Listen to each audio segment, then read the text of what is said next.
Kamu pernah nggak sih, kamu lagi diem-diem, lagi jalan, atau lagi baring-baring aja di kasur, terus tiba-tiba badan kamu tuh kayak tiba-tiba merinding gitu.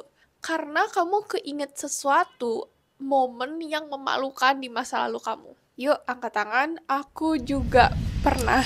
Rasanya malu sendiri dan mau sembunyi dari mata dunia. Sebenarnya ini normal. Semua orang pasti ada momen-momen memalukan dan cringe-nya. Tapi kadang kita terlalu keras dengan diri sendiri, jadi kita susah move on dan mau berubah. Disitulah rasa malu ini bisa bahaya. Terus pertanyaannya, gimana sih kita menghadapi rasa malu ini supaya nggak menghambat aktivitas kita sehari-hari? Hey guys, my name is Lizzie, your online big sister, and welcome to my channel. Di video sebelumnya aku ada bahas soal insecurity fisik. Kalau kamu merasa fisikmu jelek, aku rekomen kamu nonton video itu karena di situ aku akan ubah mindset kamu dan ubah cara kamu persepsikan dirimu sendiri. Nah, tapi untuk video ini aku akan bahas insecurity atau rasa malu terhadap masa lalu. Disclaimer dulu kalau memang belum jelas, di sini aku bukan bahas trauma, kesulitan finansial dan sebagainya. Tapi momen yang aku maksud adalah momen-momen memalukan yang kita semua buat pas kita masih kecil, masih sekolah, kuliah, kerja, atau sebagainya. Momen-momen awkward, canggung, yang bikin kita cringe atau merinding. Kita semua pasti ada lah ya momen-momen cringe yang kita buat di masa lalu. Aduh, warning, kadang kata-kata aku tajam.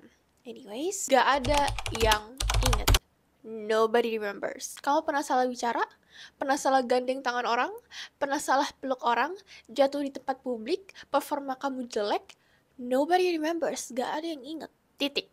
Kita semua hidup di mana kita berpikir kita adalah karakter utama, main character. Fenomena ini disebut sebagai spotlight effect. Spotlight effect adalah fenomena ketika kita overestimate atau berestimasi yang berlebihan seberapa besar orang notice kamu, inget kamu, dan peduliin kamu. Namanya spotlight effect karena tuh ibaratkan kayak lampu sorot yang menyorotkan semua kekurangan kamu, kesalahan kamu, dan momen-momen canggung kamu. Kenyataannya, semua orang fokus dengan kehidupannya masing-masing. Mereka terlalu sibuk mikirin kesalahan, kekhawatiran, dan kekurangannya mereka.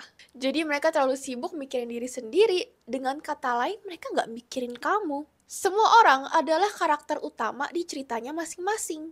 Kamu ibaratkan tuh hanya karakter sampingan di hidup dia. Jadi kamu gak usah kegeeran deh.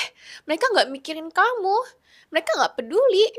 Dan itu hal yang bagus. Mereka gak peduli. Hal memalukan yang kamu pernah lakuin di masa lalu itu, mungkin itu terasa besar untuk kamu, tapi kenyataannya itu gak relevan untuk orang lain. Coba kamu ingat-ingat lagi.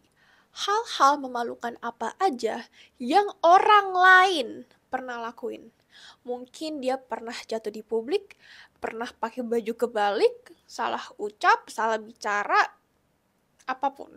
Mungkin kamu ingat, terus kamu ketawa. Tapi berapa lama kamu ketawa? Paling beberapa detik doang. Selanjutnya kamu mikirin diri sendiri lagi. Begitu juga orang lain terhadap kamu. It doesn't matter, gak ngaruh ke kehidupan kamu yang sekarang. Kalau orang lain gak inget dan gak peduli, ngapain kamu pusingin? Ketawain aja diri sendiri. It's really not that serious, gak seserius itu kok. Jadi kamu santai aja. Mungkin ada aja orang yang masih suka terus-terusan ingetin kamu terhadap momen-momen memalukan yang kamu pernah buat dulu. Dia masih suka ngetawain kamu dan bikin kamu malu. Tapi kelakuan ini justru merefleksikan insecurity-nya dia. Coba kamu pikirkan pakai logika kamu.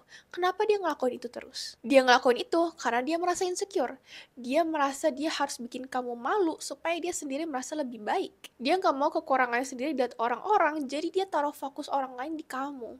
Atau bisa aja dia mau perhatian atau kontrol dari orang lain, jadi dia pakai kamu sebagai bahan ketawa. Pahamilah kalau ini bukan masalah kamu, tapi masalah dia. Ketawain diri sendiri. Kita semua adalah momen-momen memalukan kayak gini.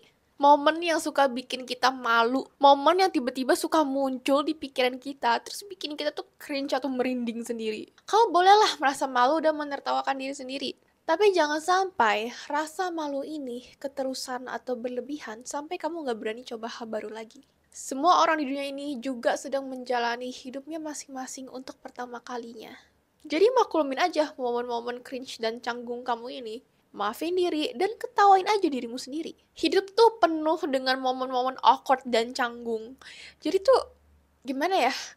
Jangan anggap serius gitu, nggak usah dibawa beban. Hidup tuh udah banyak hal yang serius. Jadi hal-hal yang nggak penting gini tuh nggak usah kamu anggap serius-serius amat. Nggak usah kamu khawatirin. It's really not that serious, gak seserius itu kok. Jadiin ini sebagai keuntungan kamu. Kamu bisa gunain momen-momen memalukan ini sebagai alat untuk berkoneksi dengan orang lain. Ketika kamu berbagi atau bercerita momen-momen cringe kamu atau momen-momen canggungnya kamu ke orang lain, orang itu kemungkinan besar akan semakin mudah untuk relate sama kamu. Karena seperti yang aku bilang sebelumnya, semua orang pasti ada momen-momen yang kayak gini juga. Jadi dengan kamu cerita momen beginian, kamu tuh menunjukkan kalau kamu tuh nyaman sama dia dan kamu terbuka. Otomatis orang itu juga akan apresiasi keterbukaan kamu dan kemungkinan besar juga akan membuka dirinya ke kamu. Selain itu, momen memalukan itu gampang banget dijadiin cerita yang seru. Kayak cerita komedi kamu sendirilah. Ketika kamu semakin terbuka ceritain momen memalukan kamu, rasa malu itu akan menciut dan menghilang. Jadi kamu bawa enteng aja gitu. Kamu bisa ketawa diri sendiri dan bikin orang lain ketawa. Again, aku bilang lagi, hidup tuh jangan semua dibikin serius. Apalagi beginian gitu loh. Kamu tuh gak usah terlalu defensif atau gampang tersinggung soal momen-momen canggungnya kamu itu. Gak usah lah. Yang ada jadi beban lagi untuk kamu. Ketika kamu memperlihatkan sisi kamu yang gak sempurna, orang akan apresiasi kamu karena kamu kelihatannya tuh autentik dan percaya diri. Berterima kasihlah kepada dirimu di masa lalu itu. Thank your past self. Karena dirimu yang dululah yang membentuk dirimu yang sekarang. Analoginya gini, kayak bola golf gitu. Kalau misalnya kamu pukul bola pertama arahnya lurus, lalu untuk bola yang kedua kamu miringin dikit tongkatnya, kamu pukul bolanya, itu arah bolanya tuh akan beda jauh. Kamu pukul bolanya tuh cuma miring dikit doang, tapi dampaknya bisa besar. Kadang momen-momen cringe inilah yang membentuk karakter kamu.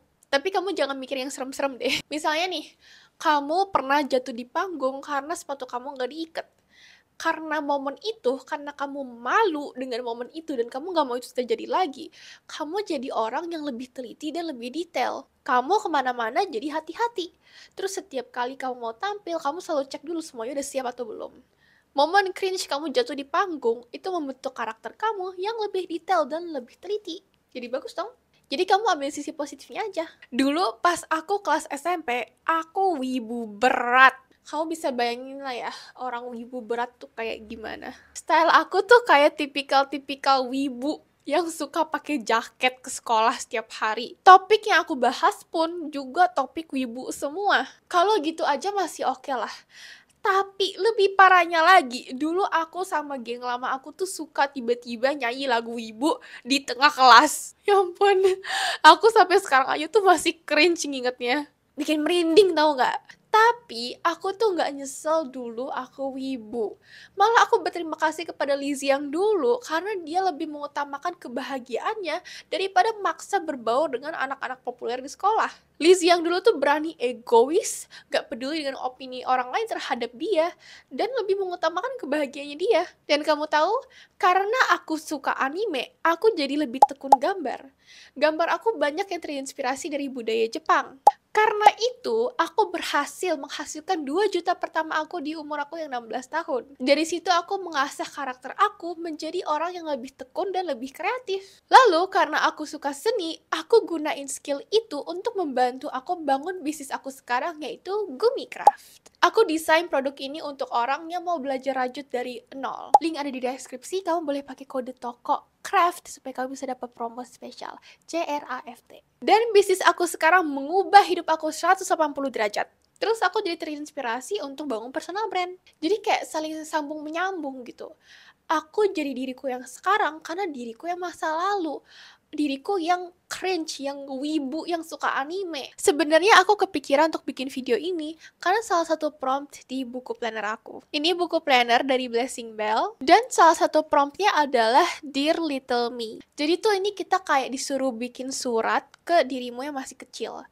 Jadi tuh kayak seakan-akan kamu berbicara dengan dirimu yang dulu. Ini memang personal, tapi aku akan bacain apa yang aku tulis supaya kamu dapat ide lah kayak gimana. Ini aku tulis dalam bahasa Inggris, tapi aku akan translate ke dalam bahasa Indonesia di subtitle. Dear little me, you are going to be someone great. You will never expect what God has in store for you. Thank you for doing the things you're doing. Don't worry about school or friends. You'll do amazing things alone. You are wonderful. You will meet a lot of people. You will find better friends. You will be so independent.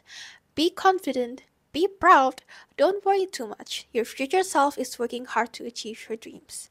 Thank you for being the odd one. Thank you for embracing your weirdness. Thank you for being the cringe kid. You will learn a lot of lessons. Don't be afraid. I will do my best to get what you want for so long. Thank you, Lizzie. From Lizzie in the future. Ya gitu deh.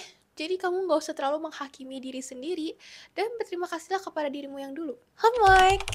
Di setiap video aku ada kasih kamu homework supaya kamu bisa mulai sekarang juga. Untuk kali ini aku mau kamu bikin surat untuk dirimu yang masih kecil. Kayak yang aku bacain tadi. Tulis aja di jurnal kamu seakan-akan kamu bisa ngomong dengan dirimu yang masih kecil. Berterima kasihlah kepada dirimu yang dulu. Ngomong-ngomong soal masa lalu, sebenarnya ada beberapa hal penting yang aku seandainya bisa kasih tahu ke diriku yang dulu. Maka dari itu, di video selanjutnya aku akan sharing, aku akan berbagi pelajaran-pelajaran hidup yang krusial yang menurut aku tuh bisa membuka perspektif kamu dan mempercepat progres kamu mencapai hidup yang lebih ideal. Ini adalah hal-hal yang sangat penting yang bikin aku tuh mikir, aduh seandainya aku yang dulu tahu. Jadi kamu jangan lupa like video ini, subscribe, dan nyalain bel notifikasi supaya kamu gak ketinggalan lagi. As always, I appreciate you, dan kita akan ketemu lagi di video yang itu. Take care girlies!